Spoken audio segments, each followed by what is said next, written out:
real cases before a real judge. Plaintiff Kim Rogalski met the defendant when they worked together, and she thought he was a nice guy. However, Kim says the defendant turned out to be a bad influence because he confessed that he drove a getaway car after his friends blew up trash cans. Kim says she gave the defendant 4 loans, but he has yet to repay her. Defendant Josh Wheaton admits that he and Kim were so close that she was basically a part of his family, but he suspects Kim was in love with him.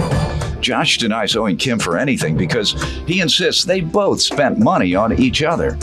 All right, begin with you. Okay, we met back in 2005. We started working at Kmart together.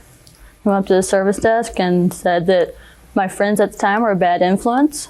So he said I should hang out with him, and I said, okay, why not, basically. Turned out he was a bad influence, really, because he bragged about in high school he actually was a getaway driver when his friends blew up some trash cans. And he ran out onto a football field in a penis costume. And a what? A penis costume. And so he was really the bad influence. Yeah, that's pretty bad. He should have went to prison for those things. Go ahead. But how was he with you? He seemed like a nice guy. Were you all just friends or? Just friends. Never dated. Okay. Just and friends. Did you all end your friendship at some point, obviously? Over all the money. Plaintiff Kim Rogalski is suing her former friend, who suspects Kim was in love with him. Before we get to the loans that you're suing him about, let me get some background from him, sir. The only reason we're here today is because she wanted me. I mean, who wants you? Who wouldn't want a piece of this lovely teddy bear? I mean, honestly, I've had a lot of friends and stuff, and as far as the penis costume goes, I don't know what that has to do with anything with her. I was never friends with her. I don't know if she's in love with penises or... Basically, back then, it was a high school prank to where the graduating class or the underclassmen would basically run on the football field with a penis, a blow-up penis. And we went one step farther and got a penis costume because it was right around Halloween time. So it's kind of funny. We got cheer and stuff. Mm-hmm. How was your friendship with her? What was it like? It was good. We went out and did stuff, and I spent money on us, both of us. In fact, my dad was a restaurant manager where we both went to his restaurant, and he bought our meals and stuff like that. She was over at our house every night of the week. My mom made dinner. She even got a trip out to California. She paid for her plane ticket, and my aunt put her up for like 10 days. Paid for their Alcatraz ticket, paid for their food while they were all out there, and stuff basically friends would do for friends. Did she pay for the meals your mother cooked? No, not one time. Not one time. Not one time. She would be like, Kim was basically part of our family. And she didn't hand her $5 or nothing? Nope. I didn't either. Your other friends usually do, don't they? No one does, and that's what I'm saying is basically it was all friends doing things. This $1,000 she's suing you for. That's not typical. Right. I don't know my friends thousands of dollars. Right. And the kind of person she was is she was trying to buy people's friendship and stuff like that. And I've basically grown up with this, and she can't let the past go or anything like that. It's been. Now, if you owe her money, she can't let it go. Let's see. Come on, let the past go. Ma'am, let me hear about the past money that you want. Go ahead. Let me hear from her, sir. You're suing him about a loan or loans. Tell me about them. 4 loans. I have a breakdown if you'd like to see it. Let's see it, please. A breakdown that she came up with herself. The first loan was back in 2006.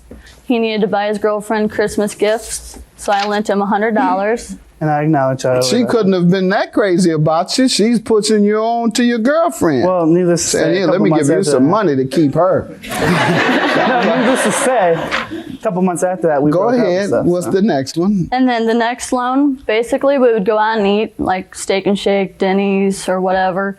And he would always come up with some kind of excuse for not having money. So I'd end up paying for him multiple times. So all those meals accounted to be $335. Ma'am, I don't believe you kept running.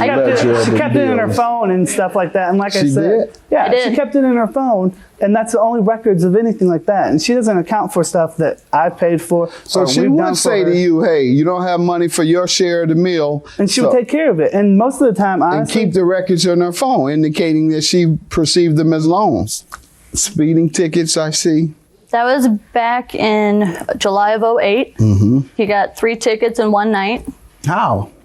I was being dumb. I was being He was following me, and Like, he went to pass me, but then we hit a red light, so they backed up in the turn lane, got back behind me, and the cops saw the whole thing. That's And- one ticket. No, that you can't. Or they gave him 3 Because for I was that in the one turn. stop. Two moving violations and speeding. And one stop. So all right. I was being nice, and I didn't want to lose his license or anything like that, so I paid for half of his speeding tickets. All right. And how about the vacation false. you're suing him about? The vacation was we decided to just take a trip to Minnesota, get out of Missouri, have some fun. I have the hotel, and then something called the big ticket. He where agreed to repay you? Yes, he always said, "I promise I'll pay you back." What was I the promise I'll pay time frame? There was you." no time. He always said, "I promise I'll pay you back." Like, I have 9 text messages here saying, "I'll pay you back. I'll pay you back." Plaintiff Kim Rogowski is suing her former friend, who suspects Kim was in love with him. And do you admit to borrowing into this money? No, sir. Actually, at the time, I was unemployed, and I told her basically a week or so before the trip that I couldn't afford to go on it. And she continued to say, well, I already took off. I want to go. You know, I want the company and stuff like that. So, of course, I'm going to say, okay, whatever, I'll go. But see, what she doesn't mention is that I also put whatever money I had into the gas tank, literally. She said she was about to show me text messages where you admit that you owed her. I don't know what Let's phone see, records she please. has. I mean, And those as look like for the written trip- text messages. Don't look like. I will pay you back little out of each check. And it's your number 314 area code, and the last 4 numbers 43. It is now, but it wasn't back then. I had a different phone number. Oh, okay. No, honestly, I didn't. I actually have a statement from my mother saying that. Okay. I have a statement from my mother. You think she was just psychic? She knew one day in the future. But what I'm She saying- knew that one day in the future he's going to have a number like this. No, I had it. What happened is I had this number when I was first in high school. I will admit that. We were friends when I had that number. But All I'm right talking, then, and that's when she's talking to you, when you all were friends. But there's no dates on there. is there? 2006. 2000 of what day though is what I'm saying is. December of 2006, Okay. July of 2007, November of 2007, and March of 2009. Let me complete the next one. Thank you so much for the loan. The money I will say you back as soon as I can. It says say, but I'm sure you meant pay. Hey, Kim, can I borrow, she meant borrow, like $30 before you go to the concert? Could you drop it by my work? I know you want to borrow money, you want her to bring it to you. Hey, Kim, I'm going to have to borrow money for the night. What I'm saying is that from Verizon though, or wherever the phone company? That's what I'm saying.